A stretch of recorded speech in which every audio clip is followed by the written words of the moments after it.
जय हिंद भाई लोग। आज अपन फिर से आ, आ, पढ़ाएंगे। तो आज अभी इसके पिछले वाले लेक्चर में हमने कुतुबुद्दीन ऐबक के बारे में डिस्कस किया था। कुतुबुद्दीन ऐबक। अब हमारा चल रहा था कौन सा, गुलाम वंश। कौन सा? गुलाम वंश। कुतुबुद्दीन ऐबक कब से कब से था? 1206 से लेकर 1210 तक। ठीक है। तो 1210 में उनकी मृत्यु हो गई। कैसे मृत्यु होगी? चौगाना खेलते समय। चौगाना क्या होता है? एक तरह का पोलो होता है, घोड़े पर बैठ के ऐसे मारा जाता है। जैसे गांव में खेलते होंगे, कैसे होते हैं, बहुत सारे खेल हैं। तो आप लोगों ने खेला होगा। तो उसी तरह चौगाना, उसमें वो घोड़े पर बैठ के ऐसे मार रहे थे, बेचारे लुढ़क गए, गिर पड़े।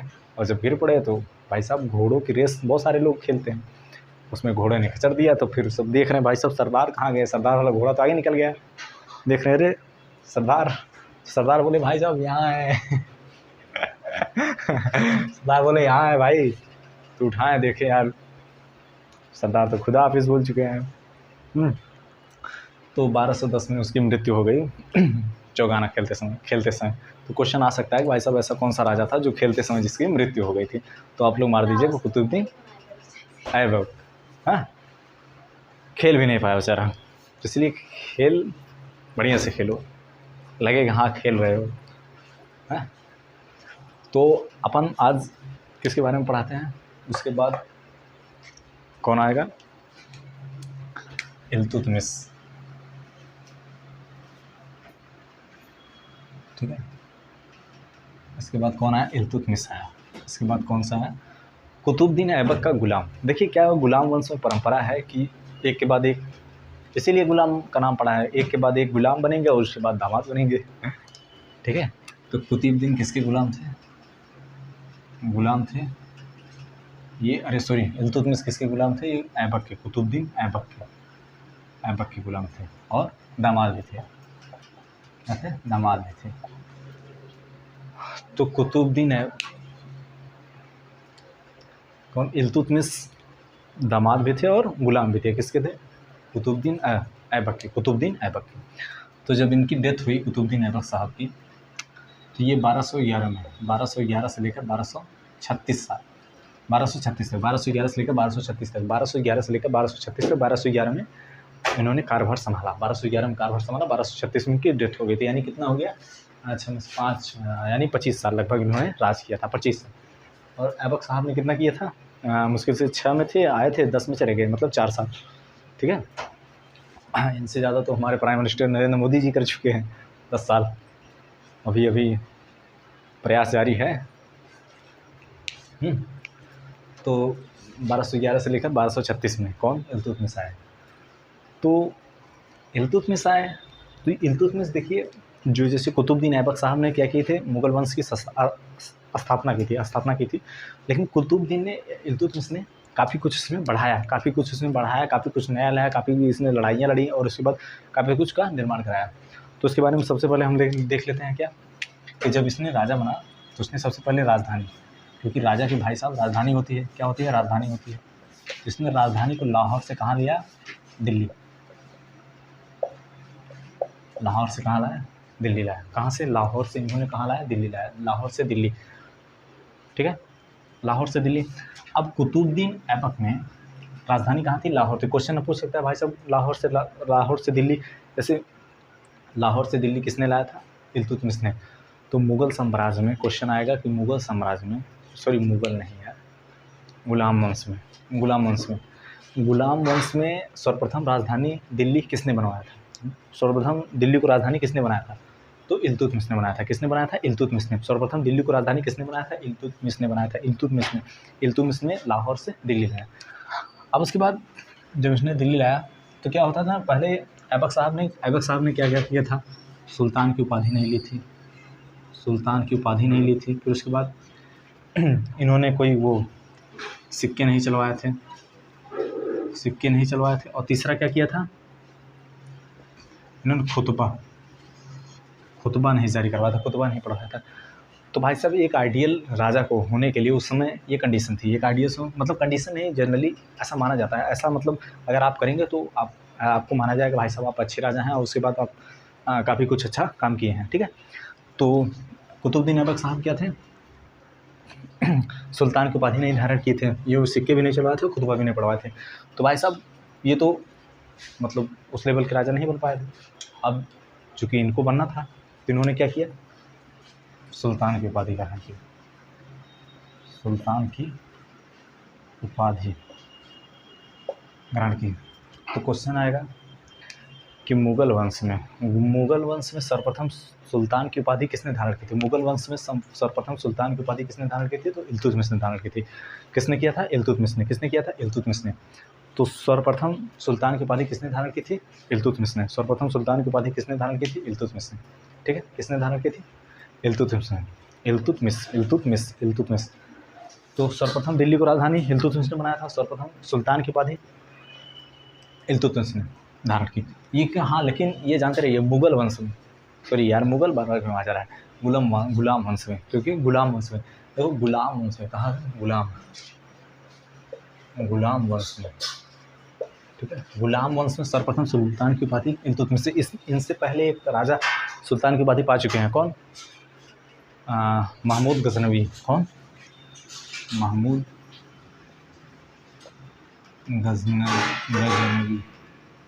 गजनवी साहब जो थे, महमूद गजनवी जी के क्या कहते थे, सुल्तान की उपाधि प्राप्त कर चुके हैं। लेकिन वो क्या थे, वो वंश वाले में नहीं आए थे, वो आए थे सिर्फ और यहाँ से धन लूट के ले गए थे। लेकिन ये क्या किए थे, ये गुलाम वंश के अंतर्गत। तो पूछेगा क्वेश्चन, देखिए अगर पूछ दिया सर्वप्रथम तुर्की सुल्तान की उपाधि ग्रहण करने वाला तो महमूद गजनवी थे। सर्वप्रथम तुर्की मतलब इस्लाम की उपाधि ग्रहण करने वाला कौन थे, महमूद गजनवी थे। और लेकिन अगर पूछ देगा गुलाम वंश में, कौन से गुलाम वंश में सर्वप्रथम सुल्तान की उपाधि प्राप्त करने वाला कौन था, इल्तुतमिश था। कौन था, इल्तुतमिश ने। तो सुल्तान की उपाधि कौन देता था, बगदाद के खलीफा देते थे। कौन देता था, बगदाद के खलीफा, ठीक है। तो सुल्तान की उपाधि कौन देता था, बगदाद के खलीफा देते थे सुल्तान की उपाधि। ए भाई साहब, ओए थोड़ा गेट बंद कर दो यार, ठीक है। हाँ बस दैट्स इट। सुल्तान की उपाधि प्राप्त करने वाला कौन सा था, इल्तुतमिश था। ये गुलाम वंश में था, ठीक है। अब उसके बाद इसने क्या करवाया, खुतबा पढ़वाया, खुतबा पढ़वाया,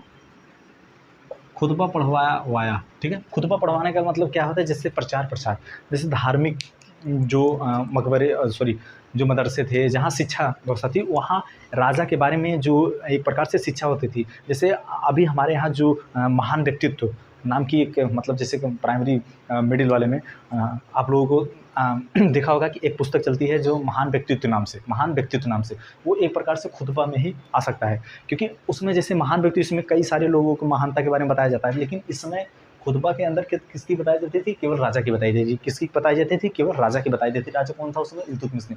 तो खुतबा कौन प्रारंभ किया, पढ़वाया, इसने खुतबा पढ़वाया कि मतलब जो विद्यालय थे जो उसमें थे, उसमें राजा के बारे में पढ़ाया जाता था, राजा की नीतियों के बारे में पढ़ाया जाता था, धर्म के बारे में पढ़ाया जाता था, प्रचार प्रसार के बारे में पढ़ाया जाता था। भाई साहब, जब तक आप जानोगे नहीं अपने राजा को, हाँ, जब तक आप जानोगे नहीं अपने राजा को, उनकी स्कीम्स के बारे में, तब तक कैसे आप पता चलेगा कि हमारा राजा सही है या गलत, ठीक है।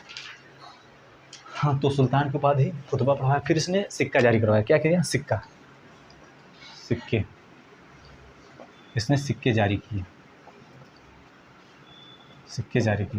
सिक्के कौन कौन से थे भाई, पहला क्या था, पहला सिक्का था तांबा का, जिसको जीतल कहा जाता था, जीतल क्या कहा जाता था, जीतल। और दूसरा कौन सा था, चांदी, ठीक है ना, चांदी। इसको कहा जाता था टांका, इसको क्या कहा जाता, टांका कहा जाता है, इसको जीतल कहा जाता था। तो देखिए, इल्तुतमिश ने कुतुबुद्दीन ऐबक की मृत्यु के बाद 1211 ईस्वी में कहाँ का, दिल्ली का राजा बना, मतलब कार्यभार संभाला, ठीक है।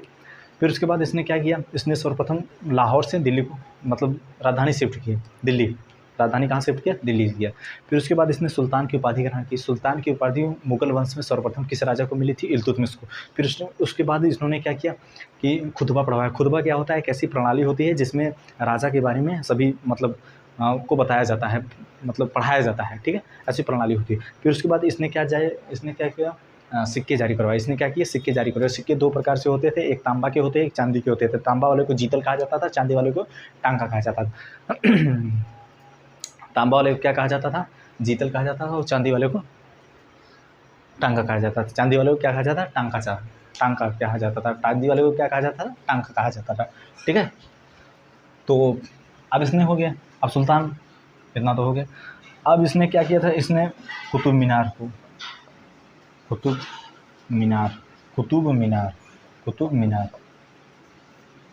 को पूरा करवाया था। क्या करवाया था, पूरा करवाया था। देखिए जो ऐबक साहब थे उन्होंने अपने गुरु कौन, बख्तियार काकी, उनके गुरु कौन थे, बख्तियार काकी की याद में कुतुब मीनार का निर्माण करवाया था। लेकिन दुर्भाग्यपूर्ण उनकी चौगाना खेलते हुए 1210 ईस्वी में मृत्यु हो गई। तो जब तक 1210 ईस्वी में मृत्यु होगी तब तक जो कुतुब मीनार था उसकी सिर्फ नींव पड़ी थी, 2 मंजिला लगभग बना था। फिर उसके बाद वो पूरा नहीं हो पाया था, तो इल्तुतमिश ने आके उसे पूरा करवा दिया। तो ये कौन सी मीनार बनवा था, कुतुब मीनार। कौन सी मीनार, कुतुब मीनार को पूरा करवाया था। सिक्के जारी करवाए थे, कतवा रहे, ठीक है। अब 1235 में फिर यहाँ तक पहुँचते पहुँचते एक क्या आ गया, 1215 आ गया। क्या आ गया, 1215 आ गया। क्या आ गया, 1215 आ गया। अब देखिए 1215 में हुआ क्या कि मोहम्मद गौरी के, किसके, मोहम्मद गौरी के तीन दास थे। हमने बताया थे आपको, मोहम्मद गौरी के 3 दास थे। कौन कौन थे, मोहम्मद गौरी के 3 दास थे। कौन कौन से थे, पहला यालदोज था, यालदोज। दूसरा था ऐबक, कुतुबुद्दीन ऐबक। और तीसरा था कुबाचा, ठीक है। पहला मालदोज था, दूसरा ऐबक था, तीसरा कुबाचा। ये कौन से, मोहम्मद गजनवी के दास थे। मोहम्मद गौरी के दास थे। तो भाई साहब जब ऐबक माना उस समय सबसे सर्वश्रेष्ठ था, सबसे श्रेष्ठ था, तो इसलिए इनको राजा बना दिया गया उस समय मोहम्मद गौरी की मृत्यु के बाद। तो भाई साहब जब इनकी मृत्यु हुई, ऐबक मानते हैं राजा था, योग्य था इसलिए राजा बना, इन लोगों ने बर्दाश्त कर लिया। इन लोगों ने क्या किया, बर्दाश्त कर लिया। भाई साहब जैसे आप ही के कक्षा में हैं, तो आप तीनों लोग मान लो इक्विवेलेंट है, एक लोग थोड़ा ज़्यादा है, तो उसे अगर क्लास मॉनिटर बना दिया, आप लोग बर्दाश्त कर लो कि भाई साहब थोड़ा चलो इंग्लिश ठीक है, बतियाता बढ़िया है, इसलिए बना दिए, ठीक है। लेकिन अब मान लो वो दुर्गा गुरु स्कूल छोड़ दिया, अब आप दोनों को छोड़ के वो किसी तीसरे को बना रहे हो, तो भाई साहब आप लोगों को तकलीफ तो होगी ही कि भाई साहब 3 लोग जब इक्विवेलेंट हैं, उसकी कम्युनिकेशन स्किल थी इसलिए आपने उसे बनाया। अब वो छोड़ दिया तो हम लोगों में 2 लोगों में से सेलेक्ट करना चाहिए ना भाई साहब, यलदोज में से या तो कुबाचा में से सेलेक्ट करना चाहिए। आपने नए बंदे को ला दिया इल्तुतमिश को, तो ये तो गलत हुआ। तो इन्होंने क्या किया, यालदोज ने विद्रोह कर दिया।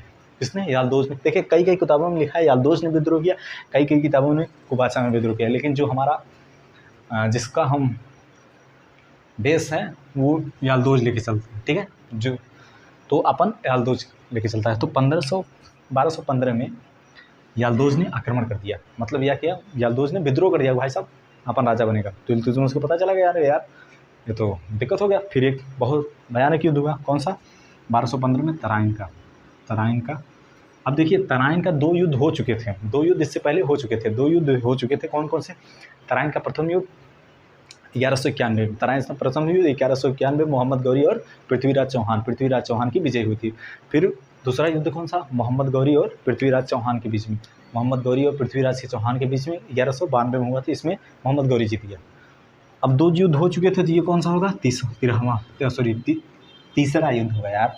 ये कौन सा होगा, तीसरा होगा। 1215 में तराइन का तीसरा युद्ध हुआ, जिसमें यालदोज और इल्तुतमिश के बीच हुआ। क्वेश्चन आएगा कि तराइन का तृतीय युद्ध कब हुआ, 1215 ईस्वी में हुआ। किसके बीच में हुआ, यालदोज और इल्तुतमिश के बीच में हुआ, ठीक है। अब यहाँ भाई साहब युद्ध हो गया। अब इन्होंने कुछ नई नीतियाँ लाई थी। क्या लाए थे, नई नीतियाँ लाए थे, नए कुछ व्यवस्था लाई थी, उसके बारे में जिक्र कर लेते हैं, ठीक है। उसके बारे में जिक्र कर लेते हैं। तो 1211 से लेकर 1236 तक 1215 में तराइन का युद्ध यालदोज और इल्तुतमिश के बीच में हुआ, ठीक है। अब उसके बाद देखते हैं इसने क्या किया था, इक्ता व्यवस्था लाया था। इक्ता व्यवस्था कौन सी व्यवस्था? एकता व्यवस्था। अब समझते हैं भाई साहब एकता व्यवस्था होती क्या है। देखिए एकता व्यवस्था होती है ना, जैसे आज के ज़माने में किसी को पेमेंट दिया जाता है 10,000 20,000 30,000 जो भी है पेमेंट, उस समय क्या था कि भाई साहब मतलब सोने या पैसे की उतनी अवेलेबिलिटी न थी, या इसके कारण क्या हुआ था, उसमें ज़मीन बहुत ज़्यादा थी, जनसंख्या बहुत कम थी, ज़मीन ज़्यादा थी जनसंख्या कम थी, इसलिए पैसे की जगह क्या किया जाता था, उसके उतने ही बराबर, जैसे 10,000 आप मंथली पाते हैं, 10,000 आपकी पेमेंट है, तो 10,000 के बराबर आपको भूमि दी जाती थी, ज़मीन दे दिया जाता था, उसे क्या बोलते थे? एकता व्यवस्था। ये एकता व्यवस्था या सामंती व्यवस्था के मतलब इसी प्रकार की एक व्यवस्था थी एकता व्यवस्था। कौन सी व्यवस्था? एकता व्यवस्था। एकता व्यवस्था में फिर से समझिए क्या होता था, जैसे जितनी आपकी पेमेंट है, जितनी आपकी पेमेंट है उतने के ही बराबर आपको क्या दी जाती थी? भूमि दी जाती थी। कौन देता था? राजा देता था। कौन देता था? राजा देता था। और जो लेता था उसे क्या कहा जाता था? इक्तादार या इक्तादार कहा जाता था। उसे क्या कहता था? इक्तादार या जागीरदार कहा जाता था। कौन कहा जाता था? इक्तादार या जागीरदार। ठीक है।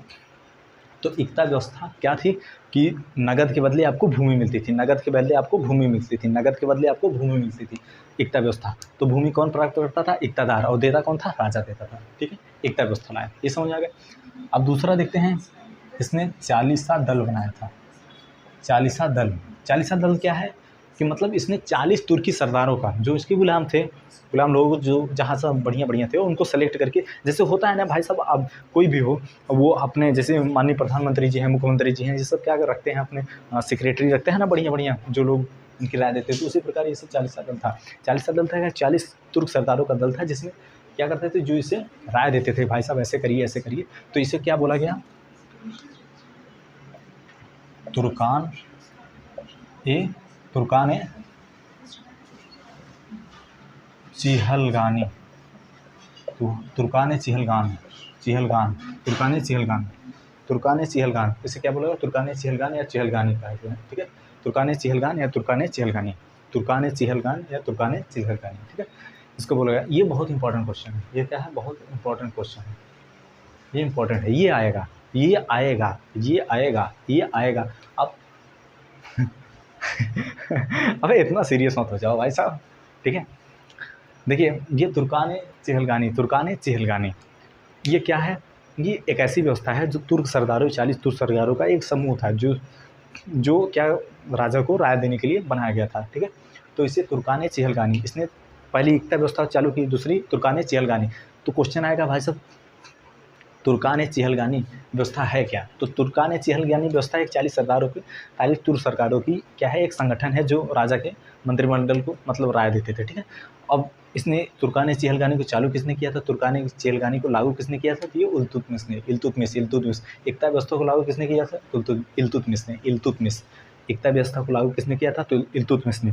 चिहलगानी को लाया किसने था? तुर्कान चिहलगानी को इल्तुतमिश ने लाया था। बाद में से बलबन ने। बाद में से कौन? बलबन ने।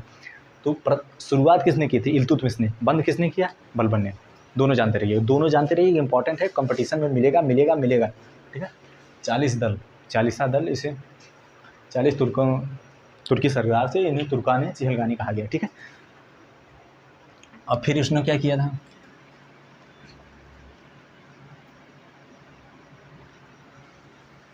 इसने एकता व्यवस्था लाई साहब, तुर्कान चिहलगानी लाए थे, इसने कुतुब मीनार बनवाए थे, उसके बाद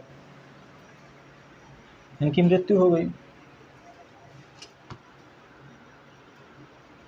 कुतुबा है बगदाद, सुल्तान है, सिक्का चलाए थे तराइन के तुम, बस इनका राज ख़त्म हो गया। और इन्होंने एक चीज़ और कहा था कि जैसे जब ये दिल्ली में था,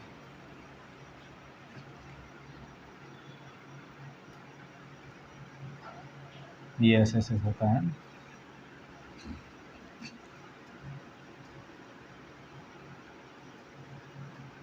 ठीक है। ये इंडिया है, ये क्या है? इंडिया है, भारत। तो यहाँ पर ये थे दिल्ली सल्तनत यहाँ हो जाएगी ना थोड़ा, ये तो ऊपर यूपी में आ जाएगा। अब उस समय क्या होते थे? एक मंगोल होते थे। कौन? मंगोल। ये कहाँ होते थे? ये चाइना में, ये चीन में। चीन के जो थार तो अपने यहाँ है, थार का रेगिस्तान अपने यहाँ है। थार का रेगिस्तान कहाँ है? अपने यहाँ है। और इस समय जो चाइना का था गोबी, चाइना का कौन था? गोबी। ठीक है। तो ये जो गोबी रेगिस्तान में एक जनजातियाँ रहती थी, ये कबीलों के फार्म में रहते थे, मतलब कुछ यहाँ रहते थे, कुछ यहाँ रहते थे, ऐसे ऐसे ऐसे ऐसे रहते थे। ये लोग बहुत गंदे लोग थे, बहुत साफ़ सुथरा नहीं रहते थे ऐसे। और ये हर प्रकार के मांस खाते थे, ये हर प्रकार, चूँकि जनजाति थे, हर प्रकार के मांस खाते थे, हर प्रकार के मांस खाते थे, ठीक है। ये गोबी चाइना में रहते थे, ये सब बहुत खतरनाक थे, ये बहुत खतरनाक थे। तो उनमें एक राजा हुआ था, कौन सा? चंगेज़ खान, चंगेज़ जय है भाई साहब, जय बना लेना है। चंगेज़ खान कौन हुआ? चंगेज़ खान। तो इसने आक्रमण किया, इसने आक्रमण नहीं किया था, एक राजा थे ख्वारिज़्म साम्राज्य के राजा थे, कौन? जलालुद्दीन। कौन थे? जलालुद्दीन। ख्वारिज़्म साम्राज्य के राजा जलालुद्दीन से कोई पंगा हुआ था चंगेज़ खान का, कोई रहा होगा कोई मैटर। तो ये भागते हुए जो जलालुद्दीन है कहाँ पहुँचे? ये भागते हुए दिल्ली पहुँचे। दिल्ली मतलब यानी इसके इल्तुतमिश के दरबार में। सब दरबार वहाँ बढ़िया लगा था, बोले सरदार बचा लो यार, बचा लो। उसमें सोचा भाई सब होगा कोई क्या, बोला मुझे बचा लो। बोला क्या हुआ भाई साहब? इल्तुतमिश उस समय राजा थे, बोले क्या हुआ बताओ भाई। बोला यार जान नहीं बचेगी हुजूर। बोला क्यों? बोला ऐसी ऐसी बात है, एक आदमी पीछे पड़ा है। बोला कौन है? तमंचा वमंचा निकाला फर्स्ट क्लास एकदम, बोला चलो देखते हैं कौन है। जब पता चला इसे कि भाई साहब चंगेज़ खान पीछे पड़ा है, बोला यार तुमने तो पहले नहीं बताया चंगेज़ खान पीछे पड़ा है। फिर इसने कहा क्या, भाई साहब आप जाओ, माफ़ करते हैं, हम आपकी मदद नहीं कर पाएंगे, इसे निकालो तुरंत साम्राज्य से। और फिर इसने संदेश भेजा चंगेज़ खान को, भाई साहब ये जलालुद्दीन आया था हमारे पास, बोला था मदद के बारे में, हमने आपको भगा दिया। तो चंगेज़ खान वहीं से लौट गया, यहाँ दिल्ली नहीं आ पाया। नहीं तो अगर ये दिल्ली आ जाता तो भाई साहब बहुत क्रूर शासक था। और जब ये पा जाता यहाँ का आनंद तो फिर यही रह जाता, फिर इतिहास इन सबको बदल देता, ठीक है। तो क्वेश्चन पूछ देगा कि चंगेज़ों ने मतलब मंगोलों ने आक्रमण किसके समय किया था? तो इल्तुतमिश के समय किया था। और भी प्रथम आक्रमण शायद इल्तुतमिश के समय किया था, ठीक है। जलालुद्दीन ख्वारिज़्म के सम्राट थे, सौरीन के राजा थे, उन्हें पाने के लिए चंगेज़ खान पीछा करते हुए आया था, ठीक है। अब ये चले गए। अब हमें लगता है कि इल्तुतमिश के बारे में सारी जानकारियाँ कंप्लीट हो चुकी हैं। 1236 में इनकी मृत्यु हो जाती है। 1236 में इनकी मृत्यु हो जाती थी। इनके एक बेटा रुकनुद्दीन और एक बेटी रज़िया सुल्तान, जो मतलब दोनों काबिल थे, लेकिन जो सबसे ज़्यादा काबिल थी वो रज़िया सुल्तान थी। कौन ज़्यादा काबिल थी? रज़िया सुल्तान थी।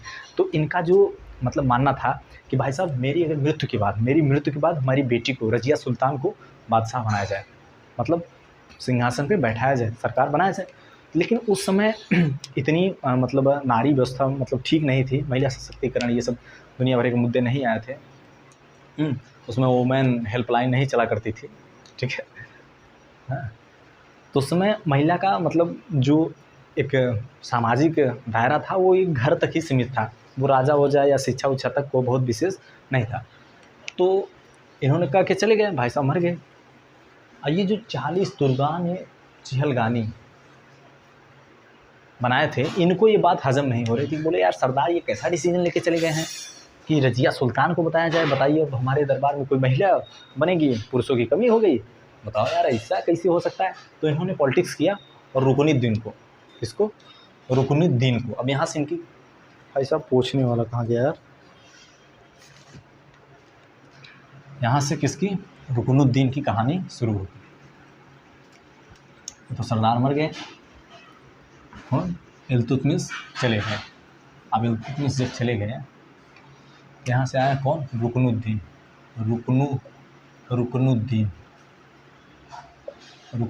आया।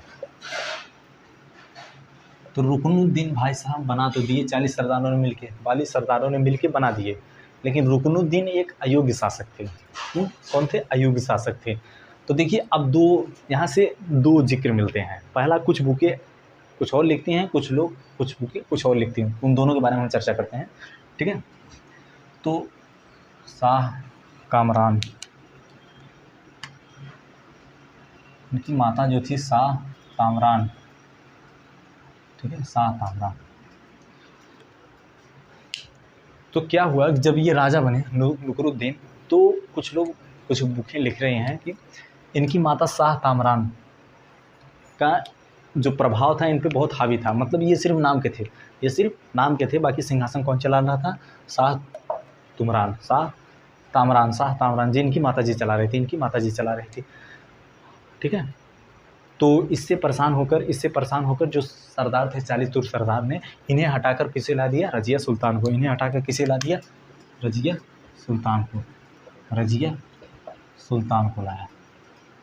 ठीक है, कुछ बुकें ये लिख रहे हैं कि भाई साहब जब नुकरुद्दीन राजा बने उनकी मृत्यु के बाद, मतलब 1236 में उनकी मृत्यु हुई इल्तुतमिश की, तो उसके बाद जब नुकरुद्दीन राजा हुए तो उसकी जो गद्दी पे वो बैठे थे, लेकिन काम भार उनका जो शाह मकरान तामरान उनकी माता थी वो सब देख रही थी। तो इससे 40 सरदार परेशान हो गए और उसके बाद इन्हें हटाकर इनको लाया, रजिया सुल्तान जी को। अब दूसरी कहानी जानते हैं। दूसरी कहानी ये था कि इल्तुतमिश ने कहा था कि भाई हमारी बेटी राजा बनेगी। कौन बनेगी? हमारी बेटी राजा बनेगी, यानी रजिया सुल्तान राजा बनेगी। लेकिन बन गए कौन? 40 सरदारों ने पॉलिटिक्स कर दिया और बना दिया किसे? नुकरुद्दीन को। अब इल्तुतमिश ने एक न्याय व्यवस्था बनाया था कि भाई साहब अगर दरबार में किसी को अगर न्याय नहीं मिल रहा है तो वो फ्राइडे के दिन, शुक्रवार के दिन, जो मज़ार है, मतलब मस्जिद है जहाँ नमाज़ पढ़ने जाते थे, उसके बाहर रेड कलर के कपड़े पहन के खड़े हो जाओ। इसका मतलब है कि आपको न्याय चाहिए। इसका मतलब क्या है? आपको न्याय चाहिए। और जो वहाँ से लोग जाएंगे तो भाई देखेंगे कि कहेंगे भाई साहब इसे न्याय चाहिए। ठीक है, तो रजिया सुल्तान ने वही किया, लाल कपड़े पहन के वहाँ खड़ी होगी। जब सब निकले बोले क्या हुआ? बोला हमें न्याय चाहिए। बोला क्या हुआ तुम्हारे साथ? बोला भाई साहब हमारे पिताजी ने बोल के गए थे राजा हम बनेंगे, हमारे भाई को बना दिए नुकरुद्दीन को। देख रहे हो भाई साहब, चाहे नुकरुद्दीन राजा बने चाहे रजिया सुल्तान राजा बने, बात तो एक ही है भाई बहन। लेकिन ना, जो काबिल है बेटा राजा वही बनेगा। ठीक है, जो काबिल है बेटा राजा वही बनेगा। ठीक है, तो रजिया सुल्तान को राजा बना दिया गया। वहाँ से रजिया सुल्तान को राजा बना दिएगा। अब रजिया सुल्तान की कहानी जो स्टार्ट होती है, यहाँ से इनकी कहानी ख़त्म। इनको हटा दिया गया गद्दी। देखिए सिंहासन, गद्दी किसी को अस्थाई जगह नहीं दे रही, किसी को अस्थाई जगह नहीं दे। बदलाव, ऐसा बदलाव। इसीलिए कुछ ऐसा काम मत करो कि जब गद्दी चली जाए तो ईडी के छापे पड़ने लगे, सीबीआई। ठीक है, रजिया सुल्तान यार ये कौन सा भाई साहब? रजिया सुल्तान कौन है? रजिया सुल्तान ऑफ गद्दी पे बैठी। ये 1236 से लेकर 1240 तक इसने भी बहुत कम राज्य किया। क्योंकि जब इंटरनल जो मैटर हो जाते हैं ना, इंटरनल जब जमने नहीं लगती है तो उसमें आपसी मतभेद होते हैं। आपसी मतभेद का फायदा हमेशा बाहरी लोग उठाते हैं और उसके बाद बहुत भारी क्षतिग्रस्त नुकसान झेलने को देखना पड़ता है। तो जब 1236 से 1240 तक इनका कार्यकाल रहा। 1236 में जब ये राजा बने तो ये इन्होंने क्या किया कि पहले पर्दा प्रथा होती थी भाई साहब, औरतें घर से बाहर नहीं निकलेंगी और पर्दे में निकलेंगी। इनसे सबको त्याग कर जैसे पुरुषों की तरह टोपी पहन के और ब्लैक कलर के मतलब ड्रेस पहन के पूरा भरे दरबार में जाने लगी। जो तुर्क सरदारों को ये सब जमता नहीं था कि भाई साहब ये कर क्या रही है, तो पागल हो गई है, बताओ दुनियादारी छोड़ के, लाज लिहाज छोड़ के, बताओ ऐसे आ रही है। तो जो तुर्क सरदार थे इनके मन में, मतलब तुर्कान चेहलगाली, इनके मन में मलाल था किसके प्रति? रजिया सुल्तान के प्रति, कि भाई साहब यार बनवा तो दिए हैं लेकिन हमेशा इसके एंटी में रहते थे। फिर हुआ क्या? रजिया सुल्तान जब राजा बने तो इसने इसका अमीर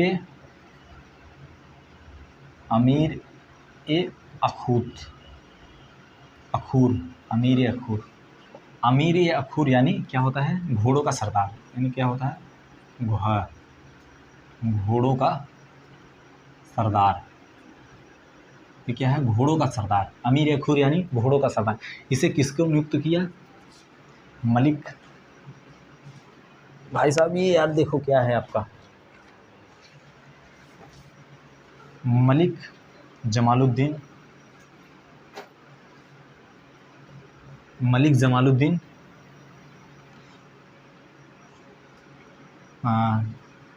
याकूब किसको नियुक्त किया? मलिक जमालुद्दीन याकूब या मलिक याकूब को, ठीक है। तो रज़िया ने 1236 में जब सिंहासन पर था, फिर उसके बाद क्या किया कि अमीर अखूर की एक क्या है पोस्ट है, अमीर अखूर की पोस्ट है, जिसको कहा जाता है घोड़ों का सरदार। इसे किसने नियुक्त किया? मलिक जमालुद्दीन याकूब, मलिक जमालुद्दीन याकूब। तो देखो हुआ क्या,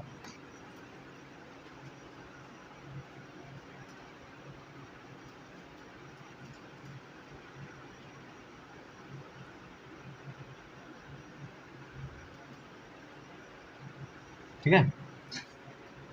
ये रज़िया सुल्तान यहाँ थी, यहाँ रज़िया है। अब यहाँ एक राजा था, यहाँ एक कौन था? इक्तादार या जागीरदार, जिसे ज़मीन दी जाती थी। तो जब ज़मीन राजा देता था, तो राजा जब ज़मीन, इक्ता व्यवस्था इनके पिताजी ने इल्तुतमिश ने चालू किया था, तो ये ज़मीन पाता था, ज़मीन पाता इसके सारे बहुत ज़्यादा ज़मीन हो गई। अब ये जब ज़मीन हो गई तो इसने विद्रोह कर दिया कि भाई साहब राजा हम बनेंगे। तो रज़िया सुल्तान ने बोला यार अल्तुनिया तो विद्रोह कर रहा है। 40 सरदारों की मीटिंग बुलाई, बैठक हुई, बोला तो 40 सरदार उसके खिलाफ थे रज़िया के। बोले ऐसा करिए आप मैम साहब, आप विद्रोह करिए, अब लड़ाई कर दीजिए। तो इसने लड़ाई कर दिया, यहाँ पर लड़ाई कर दिया किसके खिलाफ? अल्तुनिया के खिलाफ। अब जब अल्तुनिया के खिलाफ लड़ाई हो गई तो सर्वप्रथम ये जीत रही थी लड़ाई। भाई साहब पहले की लड़ाई एक दिन चलती नहीं थी। अभी आप हाल ही में रूस और यूक्रेन का लड़ाई देख लीजिए, सब लोग को लगा रूस एक दिन में सफाया कर देगा, लेकिन यूक्रेन डटा रहा, खींचता रहा, वो इतना खींच दिया भाई साहब, खुद पुतिन को न समझ में आया कि भाई साहब इतना कैसे खींच दिया, ठीक है। तो जब लड़ाइयाँ हुई, स्टार्ट में रज़िया बहुत खुश थी क्योंकि वो जीत रही थी। फिर जैसे धीरे, क्योंकि भाई साहब इनके साम्राज्य में भी इनके खिलाफ थे लोग, तो अंतिम समय में ये हारने लगी। जब ये हारने लगी तो बोली यार ये तो गेम चेंज हो गया, अब क्या किया जाए। तो फिर क्या हुआ कि जब ये हार रही थी तो इसने अल्तुनिया को बुलाया कि देखो यार एक काम करते हैं, तुम तो राजा जीतने के बाद भी बनोगे, और अगर हमसे शादी कर लोगे, एक प्रस्ताव रखा कि भाई साहब तुम शादी कर लो, हमसे शादी कर लो। देखो महिला के मतलब कई माइंडेड होते हैं, जब भगवान लोग समझ नहीं पाया तो भाई साहब इंसान की बस की बात नहीं है। छल बल कल सब लगा दो, गद्दी रहनी चाहिए, पावर रहना चाहिए, ठीक है, पावर रहना चाहिए, छल बल कल सब जो हो रहा है सब लगाओ। बताओ ऐसा विद्रोह, पहले विद्रोह हुआ, टकराव हुआ, फिर उसके बाद में प्रस्ताव आ गया भाई साहब आप शादी करिए, ठीक है। तो अल्तुनिया सोचा यार कि अगर हम युद्ध में जीत के हानि सब होगा, उसके बाद भी अगर राजा बनेंगे, इससे बढ़िया ऐसे शादी कर लेते हैं, उसके बाद भी राजा बन जाएंगे। बोला खुशी बोला शादी करते हैं। तो रज़िया सुल्तान ने शादी किससे कर लिया? अल्तुनिया से। किससे कर लिया? अल्तुनिया से। किससे कर लिया? अल्तुनिया से। तो रज़िया सुल्तान ने अमीर अखूर की उपाधि किससे दी थी? मलिक जमालुद्दीन याकूब को। फिर उसके बाद अल्तुनिया ने, इसने शादी किससे किया? अल्तुनिया ने। इसने शादी किसने किया? अल्तुनिया ने। ये 40 सरदार हमेशा इसके खिलाफ ही रहते थे, क्योंकि इसने ये जो तुर्क से मर के जो दिल्ली के अमीर थे, ये सब सामंत लोग थे, इनसे अपना थोड़ा रिलेशन अच्छा करने लगी थी, मतलब बाहर भी दायरा बढ़ाने लगी थी। ये सब 40 सरदारों को हजम नहीं हो रहा था कि भाई साहब जो काम करो यार हम लोगों से पूछ करो, बाहरी क्यों कर रहे हो, ठीक है। तो ये बाहरी लोगों को शामिल कर रही थी, मनमानी ब्याह कर रही थी, शादी कर रही थी। तो सब 40 सरदारों को जम नहीं रहा था, बोले यार ये तो हेडेक हो गई है कब हटाओ इसे गद्दी से। फिर इन्होंने अफवाह फैला दी। कौन? 40 सरदारों ने, तुर्क सरदारों ने अफवाह फैलाई कि ये सब कैथल एक जगह है, कैथल में क्या है कि भारी मात्रा में सोना चांदी ये सब धन दौलत लेके जा रहे हैं। ये 1240 में कैथल में इन्होंने डाकुओं ने इनको घेर लिया, डाकुओं ने इन्हें घेर लिया और वहीं इनकी मृत्यु कर दी गई, हत्या कर दी गई। क्या कर दे? मृत्यु कर दी गई। वहाँ से रज़िया सुल्तान की चैप्टर क्लोज। रज़िया सुल्तान का चैप्टर क्लोज, ठीक है। रज़िया सुल्तान 1236 से 1240 में, लेकिन ये बहुत ही मतलब सही शासिका थी, बहुत ही सही शासिका, बहुत ही मतलब क्या बोलते हैं, ये अपने भाई से रुकनुद्दीन से काफ़ी अच्छी थी। काफ़ी अच्छी का मतलब क्या होता है, जैसे अच्छी का मतलब क्या हो, साम्राज्य विस्तार को लेकर, इनकी नीतियों को लेकर, इन सब मामले में। अच्छी का मतलब व्यवहार जो भी रहा हो, लेकिन इन सब मामलों में ये काफ़ी इससे तेज़ थी रुकनुद्दीन से। तो हटा दिए, अच्छा ही किए, लेकिन सरदारों को जम नहीं रहा। तो क्वेश्चन आएगा, ये क्वेश्चन इंपॉर्टेंट है कि प्रथम महिला शासिका कौन थी? भाई साहब रजिया सुल्तान थी प्रथम। अब थोड़ा क्वेश्चन को अगर घुमा दिया कि भाई साहब ये बताओ कि लास्ट महिला शासिका कौन थी? लास्ट महिला शासिका कौन थी? तो भाई साहब मुग़ल वंश की, मुग़ल कहाँ है यार, सॉरी, गुलाम वंश की लास्ट महिला शासिका प्रथम भी यही हुई और लास्ट भी यही हुई। भाई साहब इसके बाद आप मुग़ल में चले जाएंगे, कोई ऐसा शासिका आया ही नहीं, ठीक है। तो प्रथम और लास्ट कौन थी? रजिया सुल्तान। प्रथम और लास्ट कौन थी? रजिया सुल्तान। 1240 में इनकी मृत्यु हो गई। 1240 में कैथल में डाकुओं के गिरोह ने इनके मतलब कबीले पे हमला बोल दिया, जिससे इनकी मृत्यु हो गई, ठीक है। अब एक अयोग्य शासक कौन? 1240 में, 1240 से लेकर 1242 तक यार, 1240 से लेकर 1242 में बहराम शाह कौन था? बहराम शाह। ये 1240 से लेकर 1242 तक आए। कौन आया? बहराम शाह। बहराम शाह एक अयोग्य शासक था। बहराम शाह एक अयोग्य शासक था। इसको टेम्परेरी बनाया गया था, तुर्क सरदारों में इसे बनाया कि भाई साहब गद्दी पे अगर कोई नहीं रहेगा, राजा की गद्दी पे कोई नहीं रहेगा, अब राम शासन तो है नहीं, कि राम जी वनवास चले गए और भरत जी बोल दिए हम गद्दी छोड़ दिए हैं, तो कोई आएगा नहीं, अब राम राज तो है नहीं भाई साहब, इसलिए गद्दी पे किसी का होना जरूरी है। तो इसने टेम्पोररी के लिए बहराम शाह को बैठा दिया, बहराम शाह को बैठा दिया। अब बहराम शाह एक क्या था? अयोग्य शासक था, अयोग्य शासक। बहराम शाह क्या था? एक अयोग्य शासक। फिर इनको 1242 में इनकी हत्या करके, 1242 में इनकी हत्या कर दी गई। क्या कर दी गई? हत्या कर दी गई। फिर इसको किसको लाया गया? अलाउद्दीन मसूक शाह। अलाउद्दीन मसूक शाह। अलाउद्दीन मसूक शाह को 1242 से लेकर 1246 तक। देखिए रजिया सुल्तान की मृत्यु 1240 में, रजिया सुल्तान 1240 में, उसके बाद बहराम शाह है 1240 से लेकर 42 तक। ये अयोग्य शासक थे, इनको हटा दिया गया, ठीक है। अलाउद्दीन मसूक शाह को लाया गया। अलाउद्दीन मसूक शाह, ये भी, इनको कौन हटाया? बलबन। देखो बलबन, बलबन एक क्या था? गुलाम था। बलबन गुलाम था। बलबन किसका गुलाम था? बलबन किसका गुलाम था? तो बलबन भाई साहब ये इनका गुलाम था, इल्तुतमिश का गुलाम था। किसका? बलबन इल्तुतमिश का गुलाम था। बलबन किसका गुलाम था? इल्तुतमिश का गुलाम था, ठीक है। तो बलबन बहुत ही दिमाग वाला था, इसने इनको हटा दिया, अपनी नीतियों से इनको हटा दिया, षड्यंत्र रच के इनको हटा दिया। फिर इसने बनाया नसीरुद्दीन महमूद को। नसीरुद्दीन महमूद को लाया। इसने किसको लाया? महमूद को लाया। इसने 1246 से लेकर 1265 तक राज किए। तो बलबन ने किसे? अलाउद्दीन मसूक शाह को हटाकर किसके लाया? नसीरुद्दीन महमूद को। अलाउद्दीन मसूक शाह को हटाकर किसे लाया? नसीरुद्दीन महमूद को, ठीक है। अब उसके बाद हुआ क्या? ये जो नसीरुद्दीन थे, ये जानता था कि भाई साहब अगर हम ज़्यादा इधर उधर किए, ये बलबन जो हमें लाया है, वो जो देखो, एक बात, जो तुम्हें बना सकता है वो तुम्हें बिगाड़ भी सकता है, जो तुम्हें बना सकता है वो तुम्हें बिगाड़ सकता है। ये बात इसे बहुत अच्छी तरीके से पता थी कि भाई साहब ज़्यादा इधर उधर करेंगे तो ये बलबन हमें भी हटा देगा। तो फिर इसने, ये एक ऐसा शासक था जो जो क्या था? टोपी बेचकर, ये टोपी बनाता था, टोपी बनाकर अपनी जीविकोपार्जन करता था। ये देखिए राजा था भाई साहब, नसरुद्दीन शाह। क्वेश्चन आएगा कि मुग़ल वंश में, मुग़ल नहीं भाई साहब, गुलाम वंश में, यार सॉरी, गुलाम वंश में ऐसा कौन सा राजा था जो टोपी बेचकर अपने जीविकोपार्जन करता था? कौन सा था? नसरुद्दीन शाह नहीं यार, नसरुद्दीन शाह नहीं, नसरुद्दीन महमूद, नसरुद्दीन महमूद, नसरुद्दीन महमूद। इसने, ठीक है, टोपी बेच, इसने क्या किया कि जो चालीसा दल था, जो चालीसा दल था उसमें किसको शामिल किया? बलबन को। भाई साहब जब राजा का काम, आप जैसे देखिए क्या होता है, हमारे यहाँ कुछ लोग फंड देते हैं इलेक्शन में। जैसे आपको पता है कौन कौन फंड देता है, बड़ी बड़ी कंपनियां, बड़ी बड़ी उनके मालिक होते हैं, फंड देते हैं कुछ चुनिंदा लोगों को, जो चुनिंदा पॉलिटिशियन हैं, वो पार्टी हैं। अब फिर जब पार्टी अगर सत्ता में आती है तो उन चुनिंदा लोगों का प्रॉफिट करती है।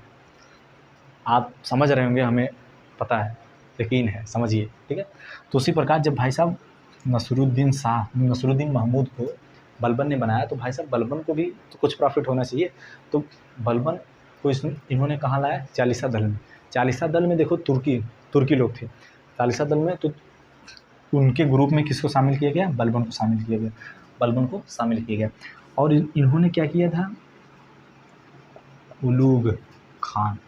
ये बहुत इंपॉर्टेंट क्वेश्चन है, ये बहुत इंपॉर्टेंट क्वेश्चन है कि बलबन को उलूग खान ने, अरे बलबन को उलूग खान की उपाधि किसने दी थी? बलबन को उलूग खान की उपाधि किसने दी थी? तो नसरुद्दीन महमूद ने दी थी। किसने? नसरुद्दीन महमूद ने दी थी, नसरुद्दीन महमूद ने दी थी, नसरुद्दीन महमूद ने दी थी।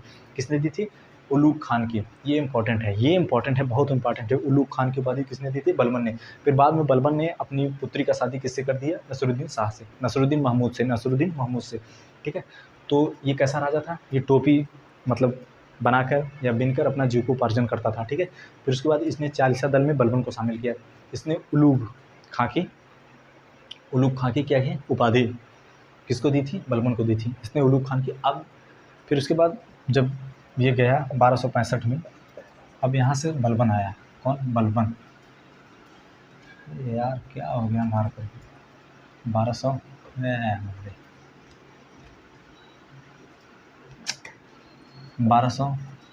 कितने में? 1265 से 1266। देखिए कुछ बुक 1265 लिखते हैं, कुछ 1266 लिखते हैं। तो 1266 से लेकर 1287 तक, 1266 से लेकर 1287 तक बलबन ने क्या किया? तुर्कान ए चिहलगान, जो कि क्या था? 40 दल समूह था, किसका? सरदारों का, 40 तुर्क सरदारों का। तो इसे ख़त्म कर दिया, इसे क्या कर दिया? ख़त्म कर दिया। तो क्वेश्चन बहुत इंपॉर्टेंट है भाई साहब, ये शायद हमारे हिसाब से उत्तर प्रदेश यूपी PCS में आ चुका है ये क्वेश्चन कि तुर्कान ए चिहलगान को ख़त्म किसने किया था? जिसे बलबन ने ख़त्म किया था। और शुरू किसने किया था? इल्तुतमिश ने शुरू किया था, ठीक है। तो तुर्कान ए चिहलगान क्या है? 40 सरदारों का एक समूह है, ठीक है। इसे ख़त्म कर दिया। फिर इसने क्या किया? इसने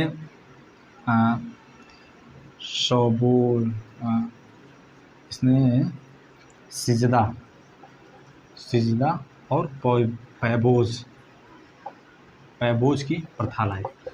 देखिए क्वेश्चन पूछेगा सिजदा एंड पैबोज की प्रथा किसने लाई? सिजदा की प्रथा किसने लाई? सिजदा क्या होता है ना, जैसे राजा के दरबार में घुटने त्याग कर कहते हैं जी हुजूर, ऐसे हैं, खड़े हैं, ऐसे घुटने पे, देखा है ना, जैसे घुटने पे बैठ के, अरे फिल्मों में देखा होगा आपने, कहते हैं जी हुजूर कबूल है, हेन तेन, ऐसा कुछ बोलते हैं ना।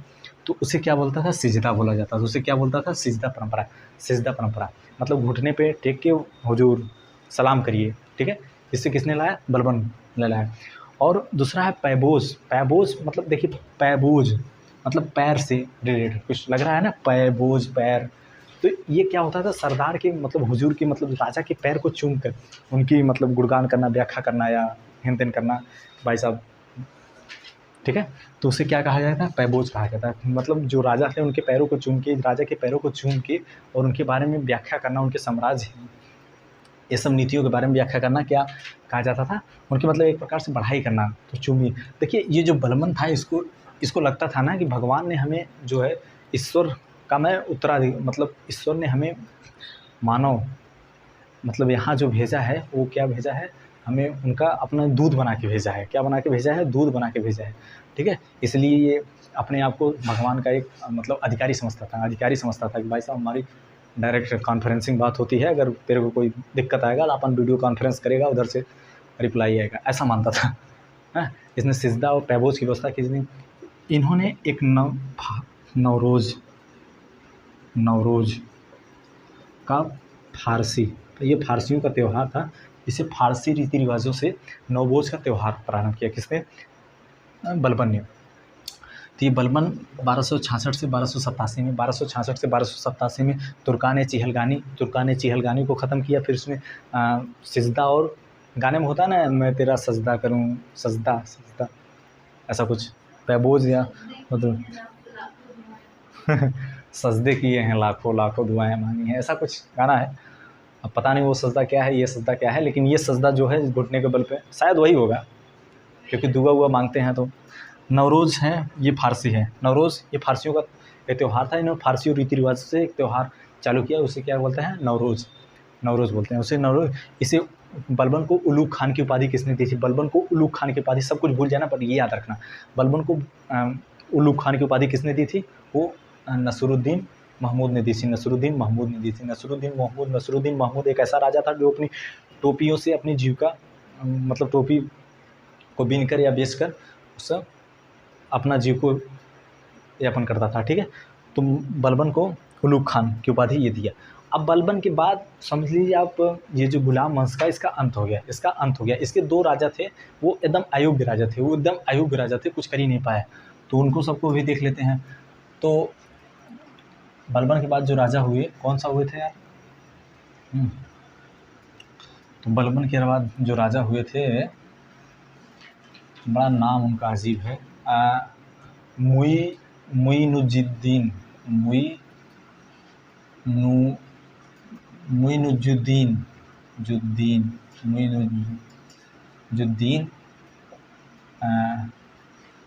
कैकबीन।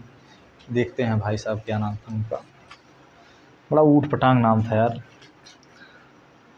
मुइजुद्दीन कैकुबाद।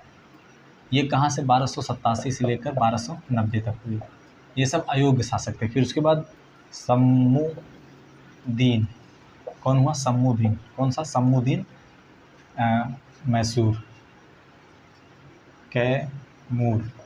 मैसूरुद्दीन कैमूर। ये क्या था? 1290 में यहाँ ख़त्म हो गया। मतलब बलबन तक ही कुछ दम था किसमें? गुलाम वंश में। फिर उसके बाद ख़त्म हो गया। तो क्वेश्चन पूछ देगा कि अंतिम शासक कौन था?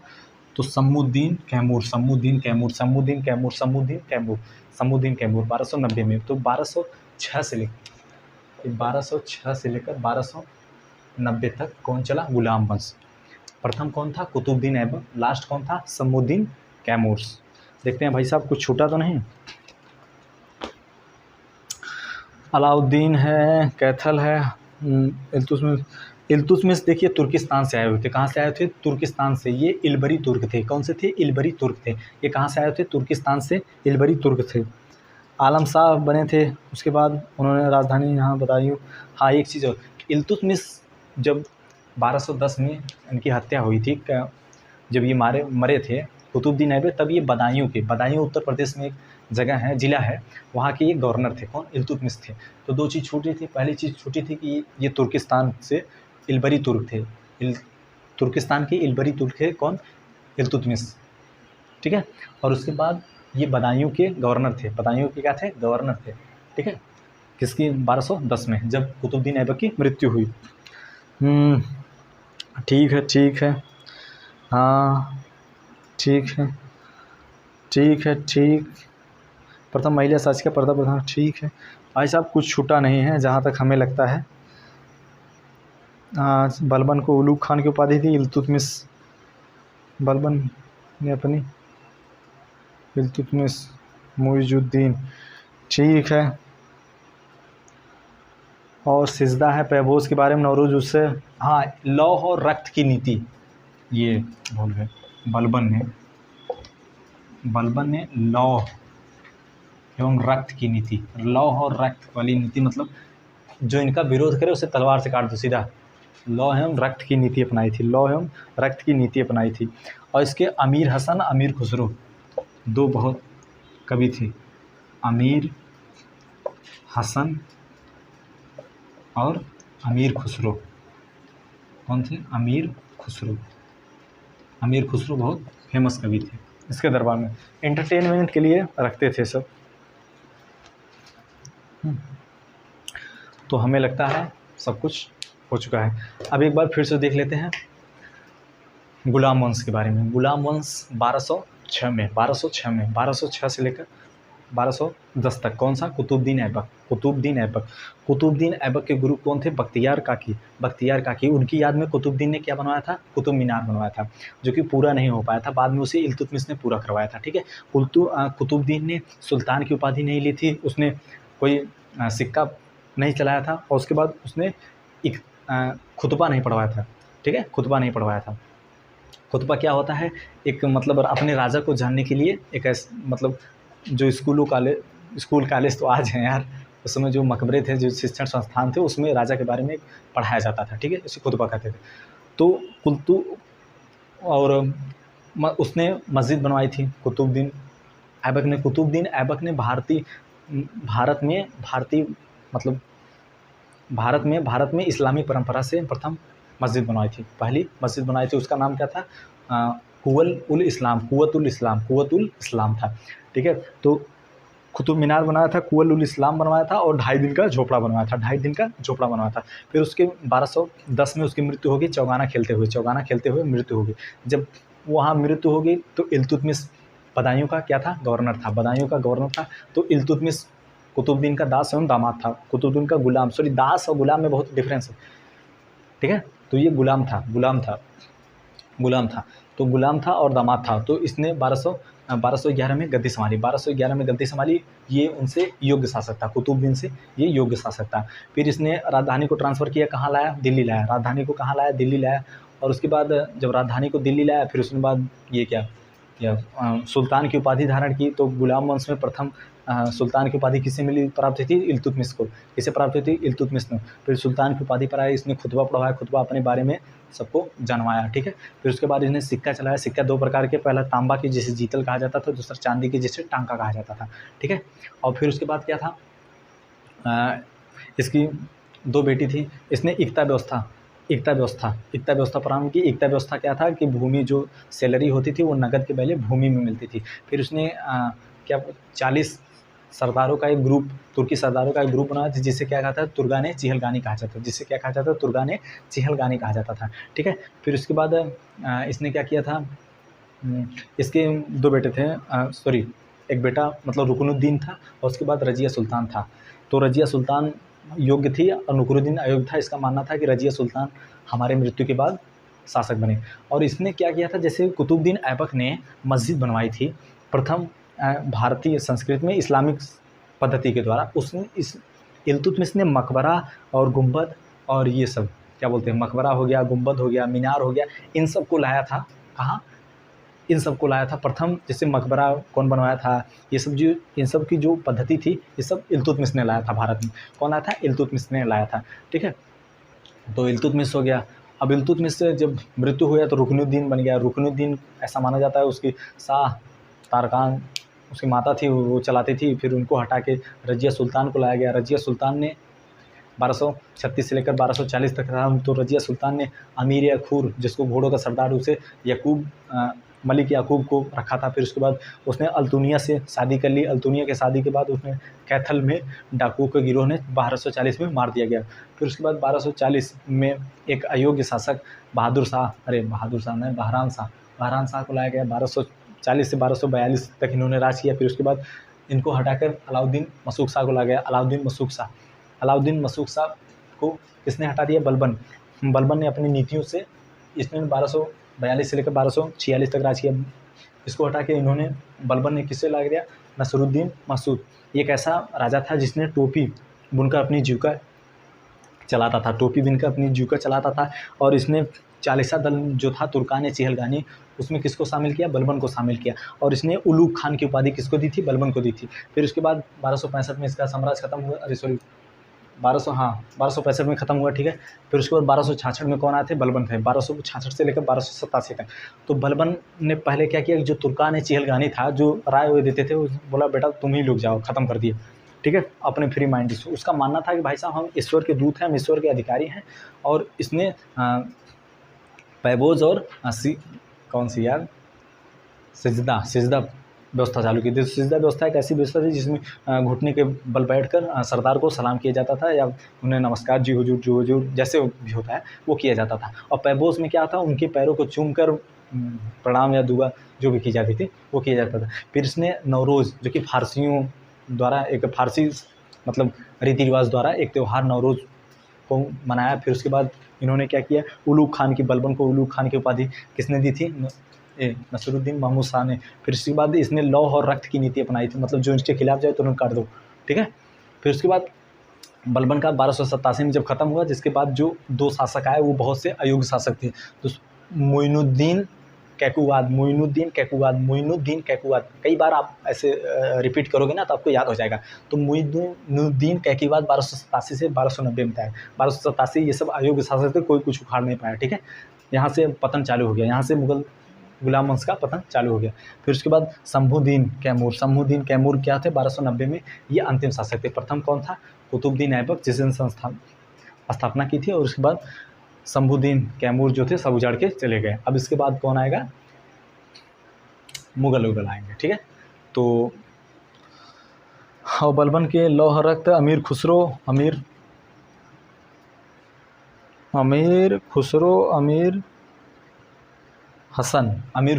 हसन इसके दरबारी कवि थे।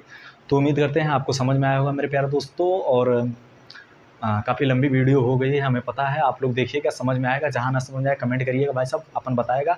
आप भी सीखिए, हम भी सीखते हैं। और अच्छे से पढ़िए।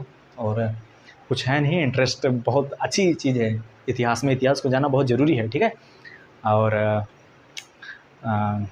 जय हिंद, जय भारत। फिर मिलते हैं नेक्स्ट वीडियो में, तब तक के लिए धन्यवाद।